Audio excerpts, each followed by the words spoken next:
हर हर महादेव।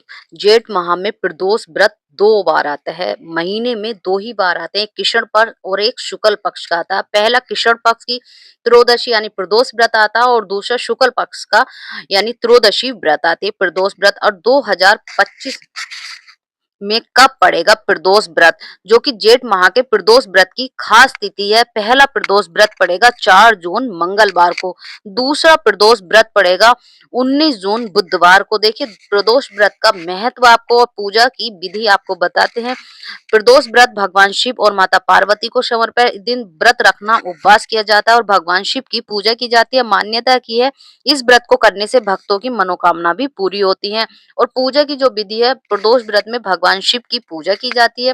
पूजा में बेलपत्र, फल, फूल, दूध, दही, शहद आदि का प्रयोग किया जाता है। भगवान शिवलिंग का अभिषेक भी किया जाता है। प्रदोष काल में भगवान शिव की आरती और पूजा की जाती है। प्रदोष काल व्रत का पारण अगले दिन सूर्य उदय के बाद किया जाता है। और शुभ मुहूर्त जो रहेगा प्रदोष व्रत का शुभ मुहूर्त है प्रदोष काल में होता है। प्रदोष काल जो है सूर्यास्त के बाद और सूर्यास्त के 45 मिनट बाद तक का होता है।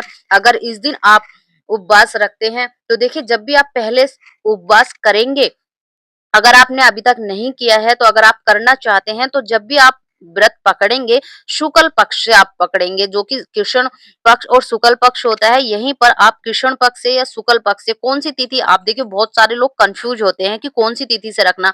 जो अमावस्या के बाद की तिथि आती है उससे आप व्रत रखेंगे। रोशनी पाक जो उजाला पाक होता है उसमें आपको पहला व्रत रखना चाहिए। और ये व्रत जो रखते हैं भगवान शिव और माता पार्वती के लिए रखते हैं। आपके घर से सारे संकट, दुख, अगर परेशानी, बाधाएं आपके जीवन में आ रही हैं, आप तो आप अपने परिवार के लिए सुख स्मृति के लिए इस व्रत को किया जाता है। खासकर महिलाएं अगर अपने बच्चों के, पति के या अपने घर परिवार की सुख शांति के लिए व्रत रखना चाहती हैं तो भगवान शिव का त्रयोदशी का व्रत किया जाता है। इसमें आपको स्नान निवृत्त से होकर सुबह में ब्रह्म मुहूर्त में उठकर स्नान निवृत्त से होकर भगवान शिव का स्मरण करके आपको संकल्प लेना होता है, फिर इस व्रत को किया जाता है। आस-पास आपके मंदिर है, हो सके तो आप मंदिर जाकर पूजा करिए, नहीं तो आप घर पर भी ये पूजा कर सकते हैं। इस दिन गरीबों को दान अवश्य देना चाहिए, किसी की निंदा या चुगली नहीं करनी चाहिए, अपनों से बड़ों का सम्मान करना चाहिए। साथ ही अगर आप फलाहार से, इसमें कौन-सा क्या चीज़ें खानी चाहिए, देखिए अगर आप फलाहार से व्रत रखते हैं तो बहुत ही उत्तम व्रत माना जाता है। या फिर आपसे व्रत नहीं रखा जा रहा तो आप इसमें कूटू या सेंधे नमक का सेवन कर सकते हैं। और सबसे उत्तम तो यही माना जाता है कि आप फलाहार से ये व्रत किया जाता है। इसमें अन्न और खाना वर्जित माना जाता है। अगर हो सके तो आप फलाहार से रखिए, नहीं खा सकते तो आप कूटू खा सकते हैं, इसमें सेंधा नमक खा सकते हैं, फिर इस व्रत को आप कर सकते हैं। अपनी सामर्थ्य के अनुसार इस व्रत को रख सकते हैं। देखिए ऐसा बिल्कुल भी फोर्स नहीं है कि भगवान ने आपसे कहा कि आपसे रखा नहीं जा रहा, आपको वैसे ही रखना है।